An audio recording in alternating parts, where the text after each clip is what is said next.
ಎಲ್ಲರಿಗೂ ನಮಸ್ಕಾರ.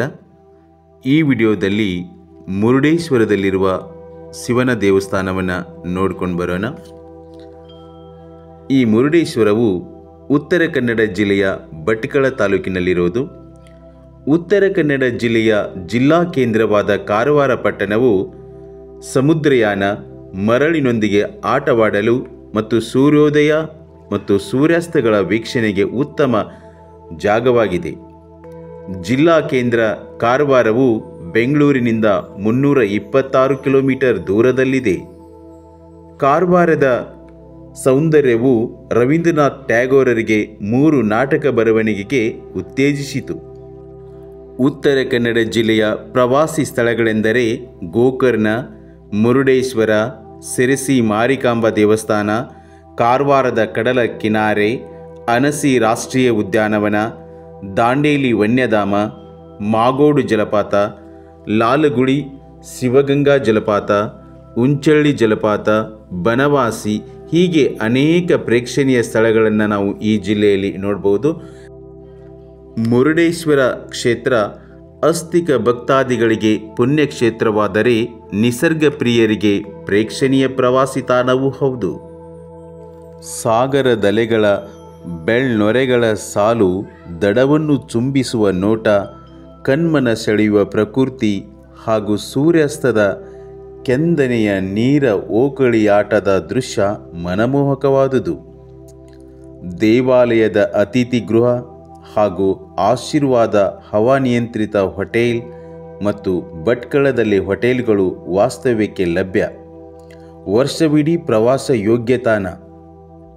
ಭಕ್ತರು ಹಾಗೂ ಪ್ರವಾಸಿ ತಂಡಗಳು ವಿಶೇಷ ಬಸ್ಸುಗಳಲ್ಲಿ ಸಂದರ್ಶಿಸಿ ರಮ್ಯ ನಿಸರ್ಗದ ಸೊಬಗಿಗೆ ಮರಳಾಗುತ್ತಾರೆ. ಮುರುಡೇಶ್ವರ ಹಿಂದೆ ಬಂದರೂ ಪ್ರದೇಶವಾಗಿತ್ತು. ಜೈನರ ಆಳ್ವಿಕೆಯಲ್ಲಿ ಜೈನ ಶಿಲ್ಪಗಳ ಅವಶೇಷ ದೊರೆತಿವೆ.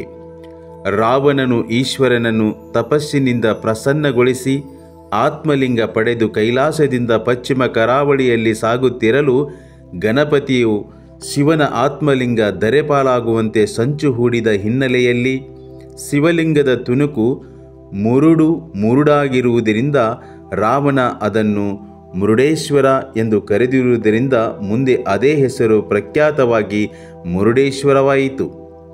ಮುರುಡೇಶ್ವರ ಕ್ಷೇತ್ರದಲ್ಲಿ ಕಾಕತೀರ್ಥ, ಭೀಮತೀರ್ಥ, ಜಟಾಯುತೀರ್ಥ, ಕುಂಭತೀರ್ಥಗಳಿವೆ.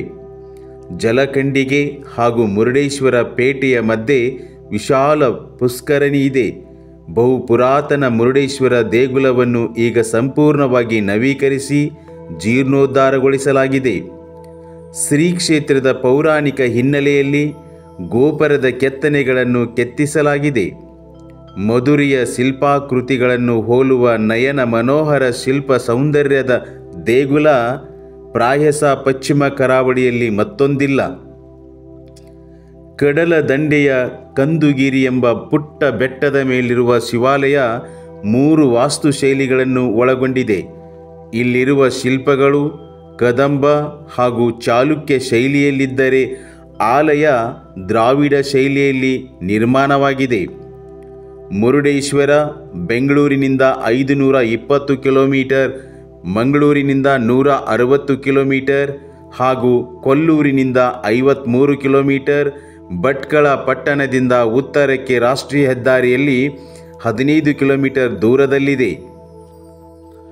ಮುರುಡೇಶ್ವರವು ಪ್ರವಾಸಿಗರಿಗೆ ಹೇಳಿ ಮಾಡಿಸಿದ ಒಂದು ತಾಣದಂತಿದೆ.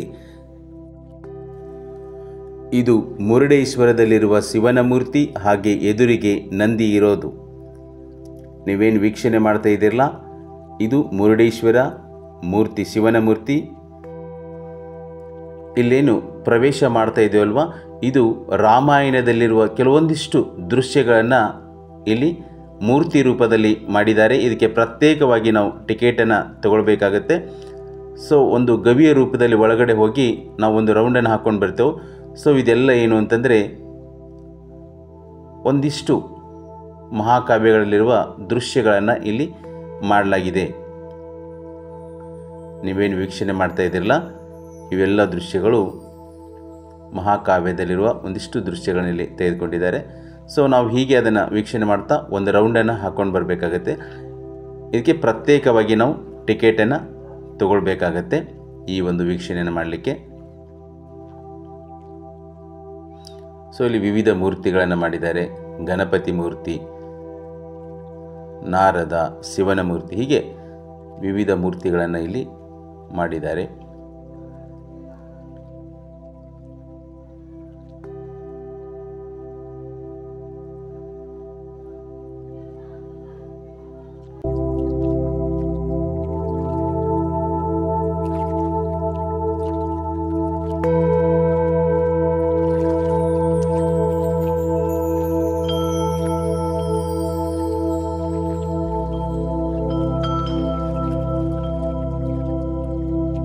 ಇದು ನೋಡುವುದಕ್ಕೆ ತುಂಬ ಅದ್ಭುತವಾಗಿರ್ತಕ್ಕಂಥ ಒಂದು ನೋಟ ಆಗಿದೆ. ನೀವು ಏನು ವೀಕ್ಷಣೆ ಮಾಡ್ತಿದ್ದೀರಲ್ವಾ, ಸೊ ಈ ರೀತಿಯಾಗಿರ್ತಕ್ಕಂಥ ಒಂದು ಸೀನ್ರಿ ಅದ ಅಲ್ಲಿ ಮುರುಡೇಶ್ವರದಲ್ಲಿ.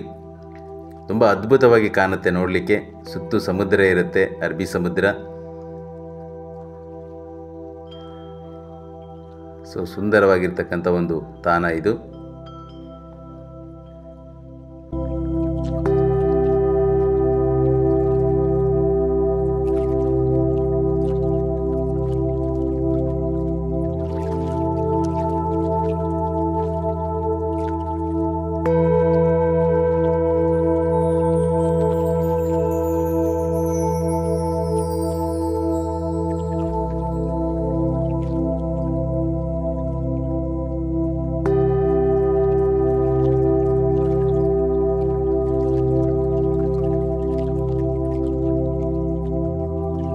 ಸೊ ಈ ರೀತಿಯಾಗಿ ಅರಬ್ಬಿ ಸಮುದ್ರ ಅಲ್ಲಿ ಅಲೆಗಳು ಬರ್ತಾ ಇರುತ್ತೆ.